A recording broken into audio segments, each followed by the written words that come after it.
living at Miss Florence's house in the warm weather. And it is, of course, now a museum, and an excellent one, the Florence Griswold Museum in Old Lyme. Did she hang the paintings and then it kind of developed from there into a gallery? Actually, she didn't really have a gallery, and it was beyond hanging the paintings because the artists started painting on the walls.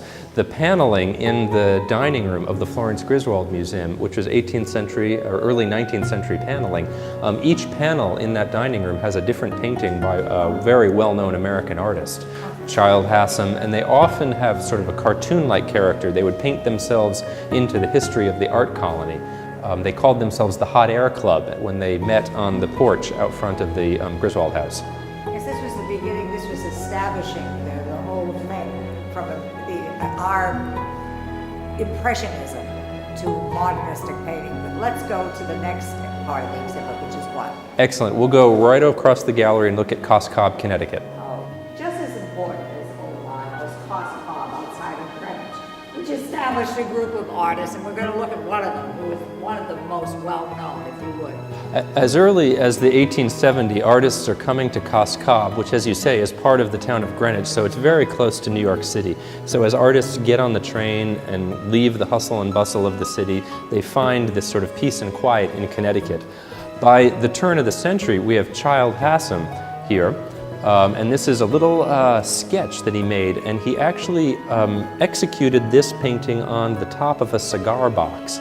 And what I think is so wonderful is this is the news depot at Cobb. So this would be the way that he made his way off into that landscape of Connecticut to develop what became the great school of Impressionism in this country. You know, when you think of Childe Hassam, you don't think of paintings like this. No, you don't. But what I love about it is you can almost imagine him getting off the train and buying his cigars at that news depot, and then literally flipping the cigar box over and sketching the depot while he's waiting for the horse and buggy to come get him and take him to the Bush Holly house, which is where he would have been staying in Cobb. Now, where is this in Cobb? This is right on the Mianus River, and why I'm so fond of this painting is it's the Palmer and Duff boatyard.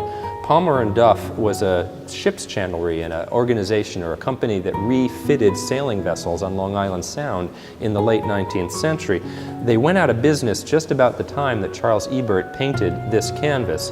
What I think is so fascinating is you see there's very clearly a little sailing boat here down on the wharf, and it's a pleasure craft. This is not a coastal vessel for moving lumber up and down or coal or anything else. It's not a scow, something you'd find in the time period. So this is really capturing that transition from Long Island Sound being an industrial waterway to a zone for sailing, for pleasure craft. And Palmer and Duff began to make that transition from outfitting cargo vessels to pleasure craft, and then went out of business. And off in the distance here you have the confluence of the river and the bridge today, which I think we now know is I-95. So what you have here is the transition, once again, as you say, from the industrial to something where people are coming with money and looking at this as a place to relax. And it creates another industry, which is for people with large boats. Absolutely. This is where you now park your sailboat. Well, that is, where are we going from here? From here, we're going to go up the coast to Ogunquit, Maine, just after the turn of the century. And incredible things are happening in Ogunquit, Maine, because there's the Charles Woodbury and then the Hamilton Easter Field, one who's the botanist, one who's retaining, right, the... Absolutely. Ogunquit becomes the fall line between Impressionism and Modernism, between sort of old New England and modern international aesthetics. Okay, let's go look. We're now at an area where there are a lot of artists who painted up in Ogunquit. And in Ogunquit, an interesting thing was happening. There were two artists who came there with their own following, Charles Woodbury and Hamilton Easterfield. And their approach to painting was completely different, and you will tell us about it. Absolutely. You could not find two different personalities or two different painters than Charles Herbert Woodbury and Hamilton Easterfield. Woodbury is a proper Bostonian. Hamilton Field comes from New York City. Woodbury tended to follow this brushy, impressionistic style of paint, and Hamilton Field was an avowed modernist. Well, he was more into sections of paint, what have you, that kind of... Color and paint and volume and shape and form, whereas Woodbury is still working in that impressionist tradition and more of a 19th century style. Tell us about the painting. Woodbury himself was a teacher. He had a summer art course on one side of Perkins Cove, and he had a number of these very proper Bostonian often women, students who would come up summer after summer. Gertrude Fisk is one. And this is a very typical scene for Woodbury. You have a woman sitting on the beach, she has her dog. I sometimes like to say that this is a bathing suit for a proper Bostonian in 1912. She's literally covered up from neck to her toes Total in modesty. this time period. Total modesty. She has the parasol next to her, the other one's back behind her trying to keep the sun off.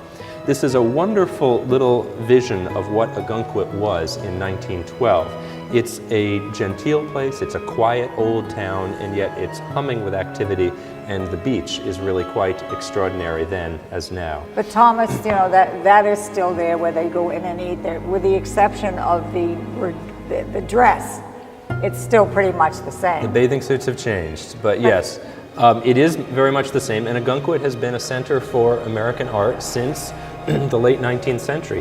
What's so fascinating, on the eve of World War I, let's say between 1910 and 1915 or so, where you have Hamilton Easter Field on one side of Perkins Cove and Charles Woodbury on the other, and the sort of the way in which they got along and didn't get along. There's a wonderful story of a European noblewoman who is acting as a model for Hamilton Easter Field, who runs across the rickety bridge from one side of the cove to the other to sunbathe on Woodbury's front porch and scandalized Woodbury's students. Oh my goodness. So it was a very different social crowd, the New Yorkers and the Bostonians, and they had very different ways of keeping themselves amused in the warm months in Ogunquit. Let's go over to the other paintings that are indicative of the New York crowd, as they would say, that came to Ogunquit.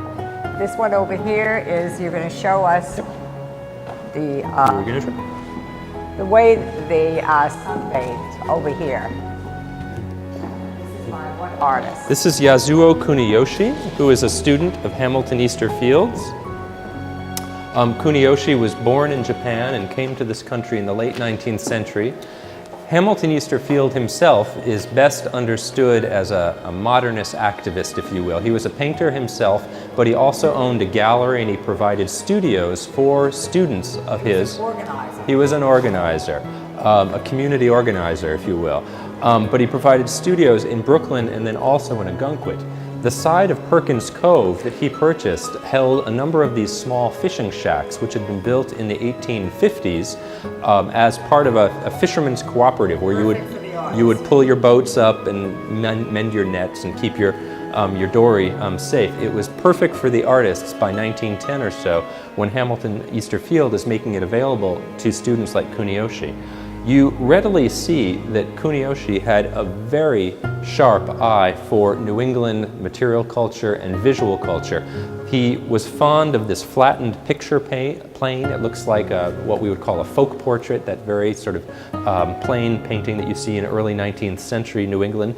He understood the conventions of portraiture from 100 years earlier in New England, where the ship captain would have his boat off in the distance behind him. He kind of identifies this location. Absolutely, it's clearly New England, but what's so extraordinary is this is a topless woman. She's disrobed. So this is only about 10 years after that time period where Charles Herbert Woodbury is painting a woman in her bathing suit from neck to ankles.